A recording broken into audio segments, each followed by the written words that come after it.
ये वही इजराइल है जो ना तो आलमी अदालत की ना ही यूएनएससी की सुन रहा था और घमंड में चूर था, जो यूएनएससी के फैसले को जूते की नोक पर रख रहा था। लेकिन आज ये वही इजराइल है, एक हमले से इतना डर गया है कि यूएनएससी में जाकर गिड़गिड़ा रहा है कि वो ईरान के खिलाफ फैसला ले। ईरान के हमले के खिलाफ अब इजराइल दुनिया की मदद लेना चाह रहा है और यूएनएससी में सबसे गुजारिश की है कि वो ईरान के खिलाफ कार्रवाई करे।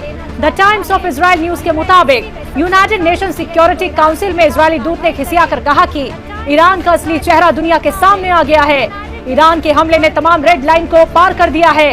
इजरायली दूत ने आगे कहा कि यूएनएससी फौरन Islamic Revolutionary Guard Corps Iran elite military outfit को दहशतगर्द तंजीम के तौर पर तस्लीम करे और ईरान पर हर मुमकिन सैंक्शंस को जल्द आयद किया जाए। इसके अलावा इजराइल पर ईरान के हमले के बाद अब अमेरिका भी बुरी तरह थर्रा गया है और बैकफुट पर आ गया है। अमेरिका ने इजराइल को ये कहते हुए अकेला छोड़ दिया कि वो इजराइल को पीछे से डिफेंड करने के लिए तैयार है, लेकिन सामने आकर हमला नहीं करेगा, क्योंकि ईरान ने अमेरिका को भी चेताया है कि अगर यूएस ने बीच में आकर हमला करने की कोशिश की तो उस पर भी हमला होगा। इसलिए अमेरिका ने साफ कर दिया है कि वो ईरान से जंग नहीं चाहता है। The times of Israel news के मुताबिक ईरान के टॉप कमांडरों ने इजराइल को खबरदार किया है कि अगर उसने ईरान के ड्रोन और मिसाइल हमलों के खिलाफ जवाबी कार्रवाई की तो उसे एक बड़े हमले का सामना करना पड़ेगा। स्टेट टीवी से बात करते हुए ईरान आर्म्ड फोर्सेस के chief of staff major general Mohammad Bagheri ने यूएस को खबरदार करते हुए कहा कि यूएस ने अगर इजरायली जवाबी कार्रवाई की हिमायत की तो इसके नतीजे में अमेरिकी अड्डों को निशाना बनाया जाएगा। यूनाइटेड नेशंस में ईरानी मिशन ने कहा कि अगर इजरायली हुकूमत ने एक और गलती की तो ईरान का रद्द अमल काफी ज्यादा सख्त होगा। अमेरिका इस तनाज़े से जितना दूर रहे उतना बेहतर है। ईरान के इस रद्द अमल के बाद अमेरिका बुरी तरह घबरा गया और उसने फौरन अपने पांव पसारते हुए ये कह डाला कि वो ईरान के साथ किसी भी किस्म के तनाज़े में नहीं पड़ना चाहता है।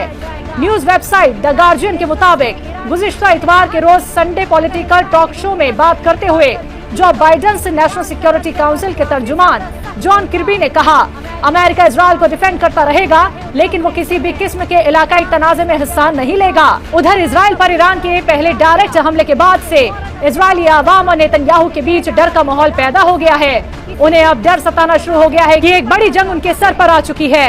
ईरान के ड्रोन और मिसाइल हमलों के बाद से लोग बुरी तरह डर गए हैं। कोई नहीं सोच सकता था कि मिडिल ईस्ट का सुपर पावर ईरान इजराइल पर सीधा हमला कर सकता है। ये देख अमेरिका की भी हालत खराब हो गई है और इजराइल भी जवाबी कार्रवाई करने से कतरा रहा है। एक अकेला मुस्लिम ममालिक ईरान जहां इजराइल को घुटनों पे ले आया, तो वहीं कुछ ऐसे भी मुस्लिम ममालिक हैं जिन्होंने इजराइल के जुल्मों के खिलाफ ईरान की हिमायत करने की बजाय इजराइल का साथ दिया।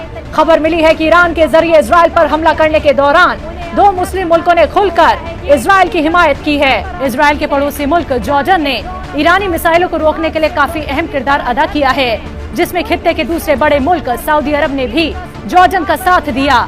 जॉर्डन के जेट विमानों ने इजराइल की तरफ जाने वाले दर्जनों ईरानी ड्रोन्स को मार गिराया।